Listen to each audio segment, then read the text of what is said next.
Good evening. I'm Adrian Fernandez, taking up BS Architecture in St. Louis University, Baguio. Um, this will serve as my finals assignment and journal entry 6 for G Self or Understanding the Self, and to be submitted to Ma'am Eloisa J. Arid. So, I have prepared something to read so that I will not be confused with what will I'll be sharing about the strengths based life story of myself. So I'll start.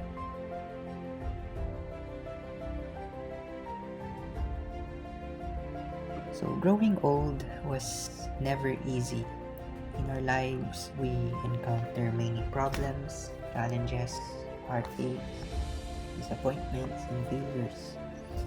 But you know what? When I was still a kid, young and innocent, I had never, I never had this or even experienced these things. Not only because I'm just a little boy, but that has nothing else to do but to play, sleep, and eat. But also because I was the only child. My parents would have time to take care of me. And of course, not all of us experience that because for some reason, they may have encountered family problems, financial problems, and so on. I'm not saying that we're rich. All I wanted to say is that at least my parents would have the capability to take good care of me when I was still a young boy.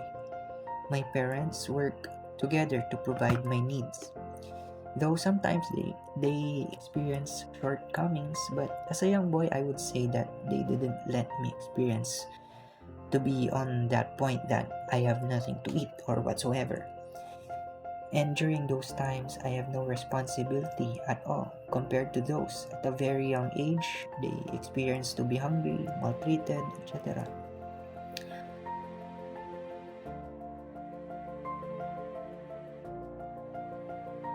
Until I grow older and older, entering the school for the first time, having a responsibility to wake up early in the morning, pass my assignments, review our lessons, and take the exams. And believe me, at that time, you'll think that you were already too busy. Also considering that I became a student athlete started when I was on the third grade. I need to balance being a student and being an athlete. After classes, I would attend our basketball trainings, and after training, I go home, do my homework, and study for the next morning.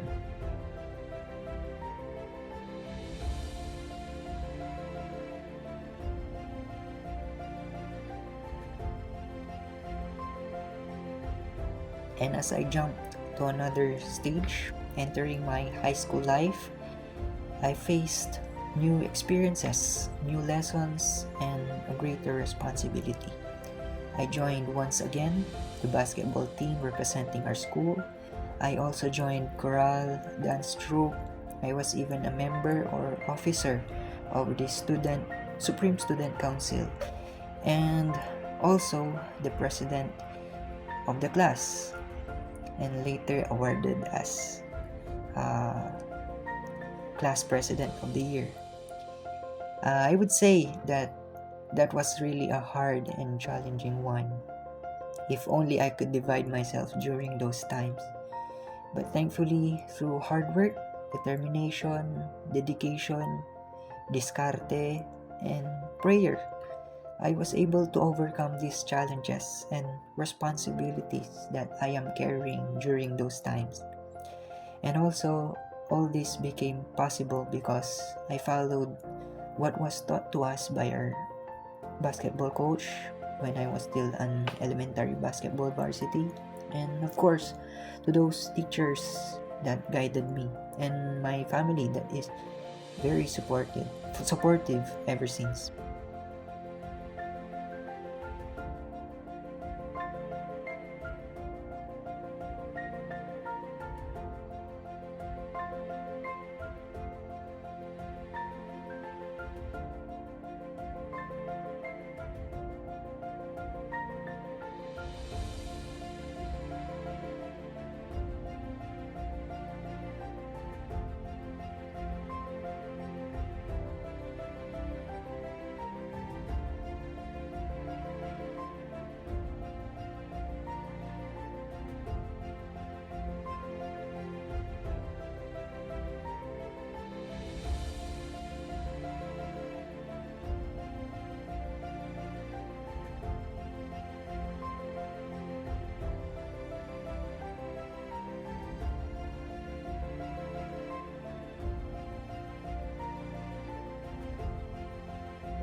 Currently, I was at a stage of my life being a college student. But before I share this one, I will first go back to the time that I was choosing the course that I wanted and the profession or career that I wanted to take in the future. To tell you honestly, I am really not sure and undecided. Yes, I have my first choice, which is dentistry, but I really don't see myself being a future dentist. And most importantly, I can't imagine myself being fulfilled or happy in this course or profession. Some may have their own choice, but some also have no other choice because it's their parents' choice for them. In my case, I have the freedom to choose my college course. My father once dreamed of taking architecture and becoming an architect. But due to poverty, also because my father was just an adopted child, he didn't have the opportunity to take the course. Instead, he chose computer science. It is a course that he really have no idea at all. And what's important to him during that time is just to finish college and after find a job. Compared to others who see themselves as architects, engineers, doctors, etc. What's important for my father that time was to be able to finish college and find a job. But I'm not saying that because of this, it fueled me or pushed myself to take architecture. I have no experience with art at all. I never joined competitions that is related with art. And I am not even good in drawing and imagination.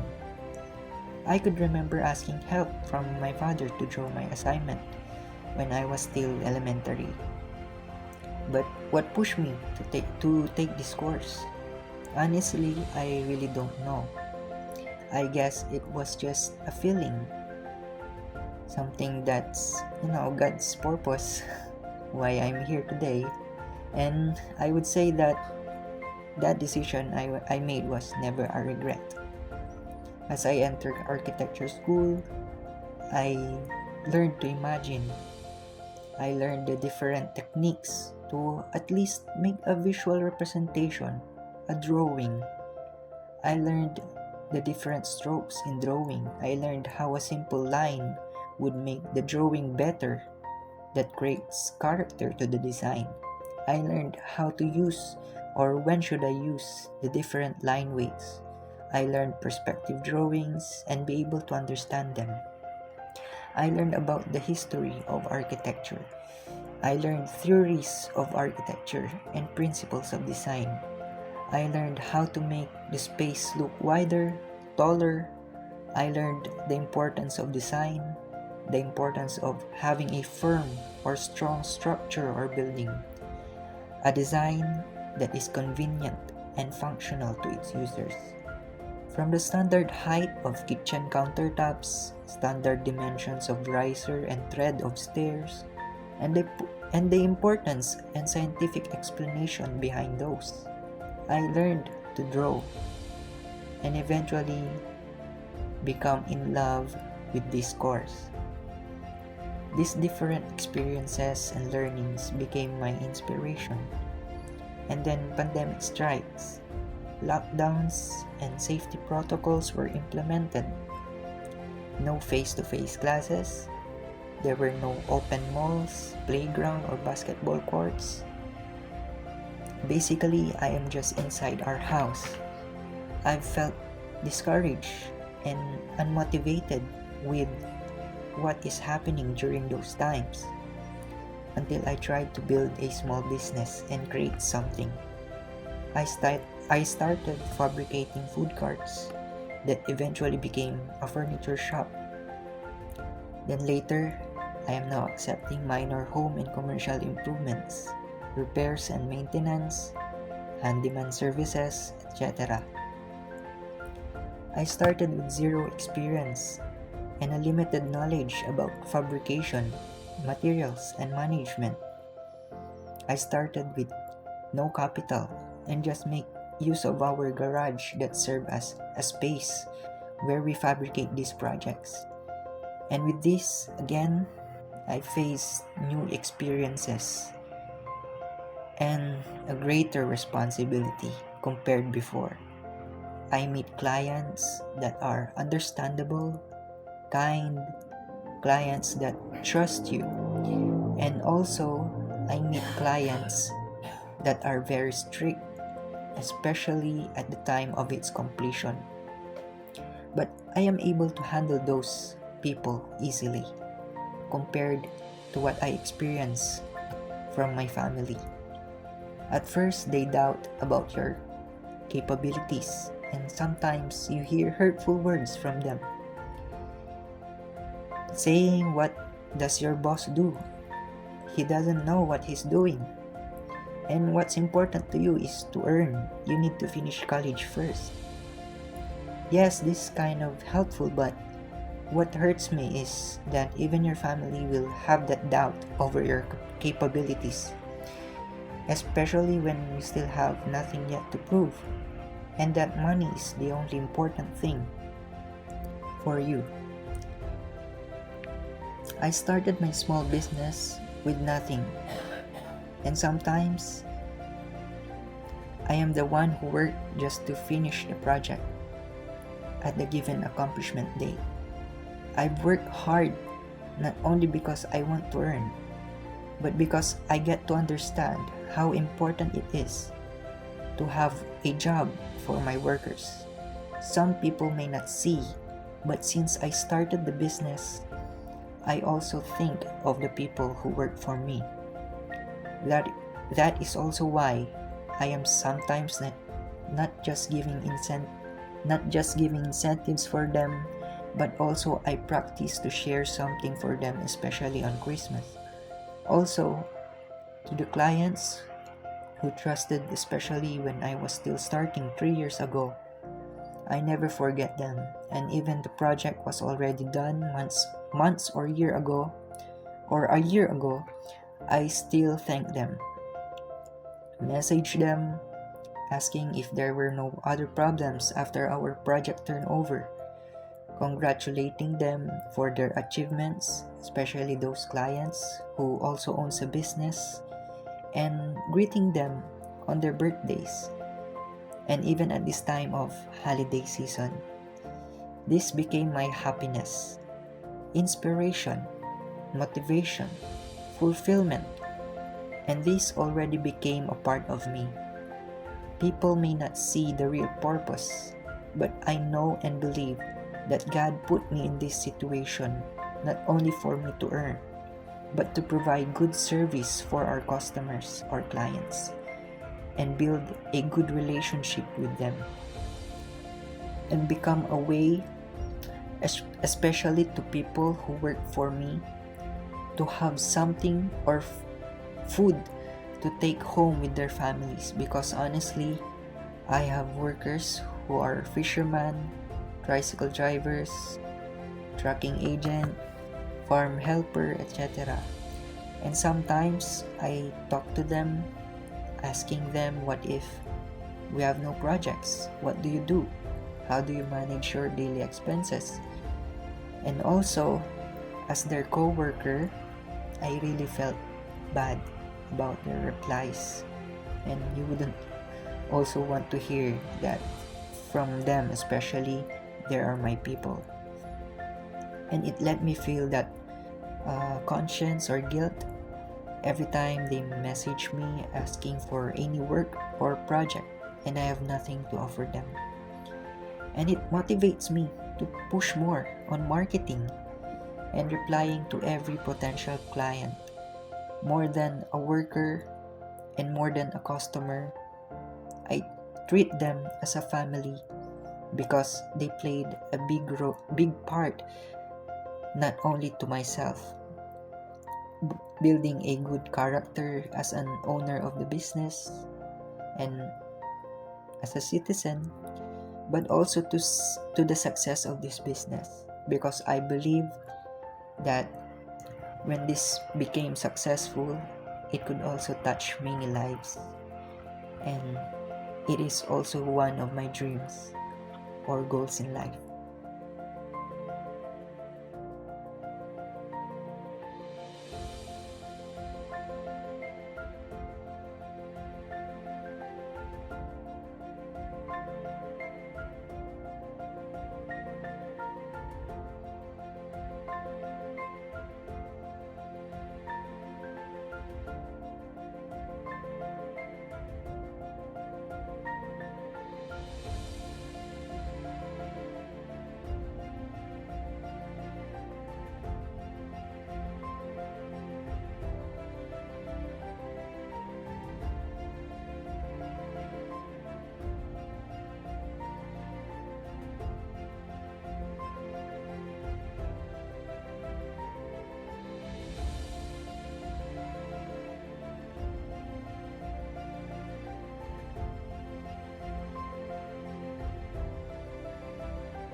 I am Adrian Kim Fernandez, and this is my life story.